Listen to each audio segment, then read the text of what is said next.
Welcome to Ottawa. This is the Ottawa River right here. This here is the Ontario side, and this over here is Quebec. Two provinces you can see from one window. This is awesome. Let's talk a little bit about why I am doing this trip. I needed a break from Toronto. With how much I travel in a year.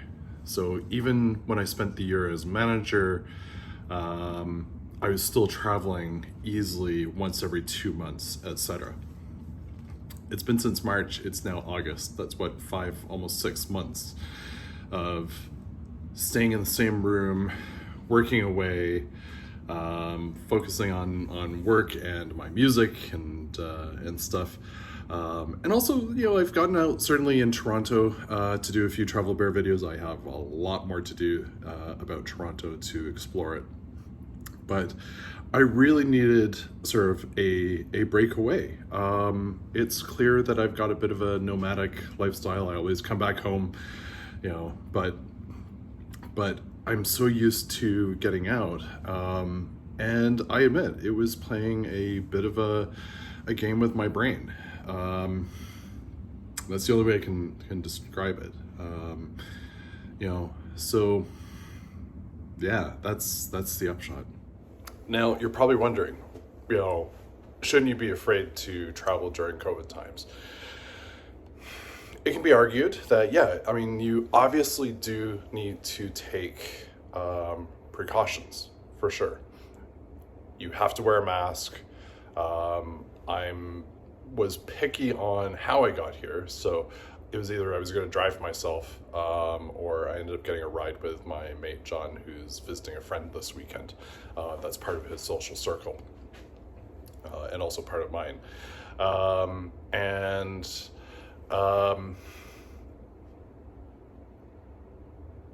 Making sure that I'm using hand sanitizer, so I have hand sanitizer.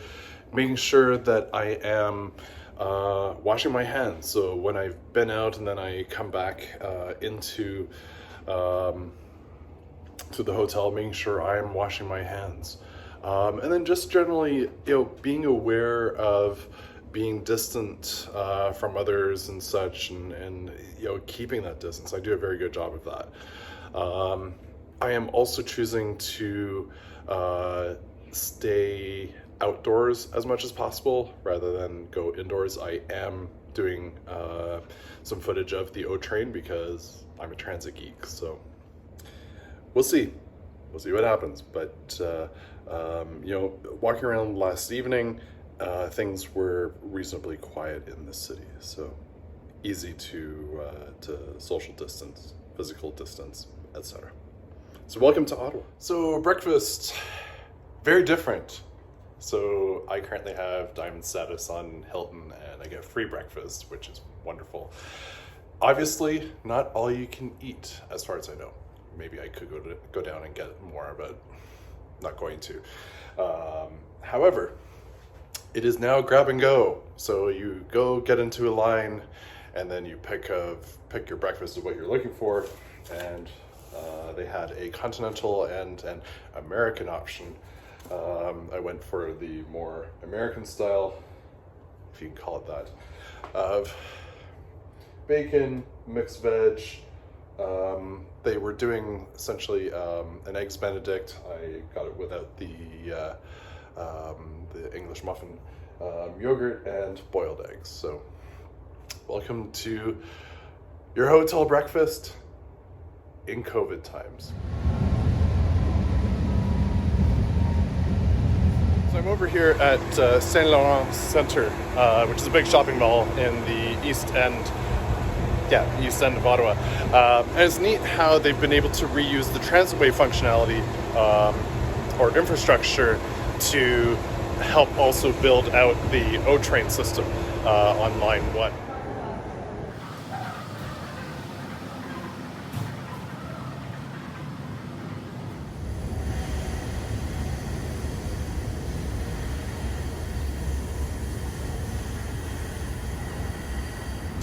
Think of Bank Street as the main high street, I would say, in Ottawa. This particular area has changed hugely. Lots of older buildings torn down. In many respects, the old gay village kind of gone and replaced with condos.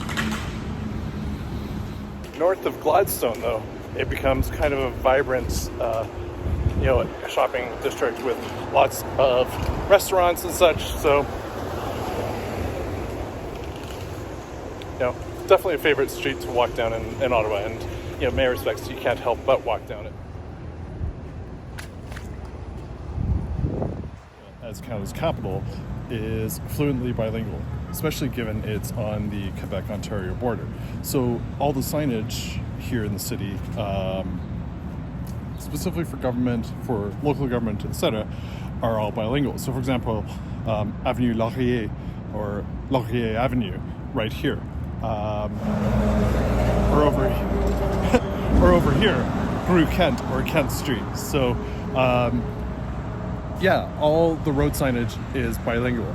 All the government buildings and local municipality government buildings are all bilingual as well. Stores and other businesses don't have to be, but you will certainly see both languages used in the area. And the last place I lived in Ottawa before I moved back to Toronto, this place here. So I'm walking up Gilmore from the canal up to Bank Street and Elgin Street.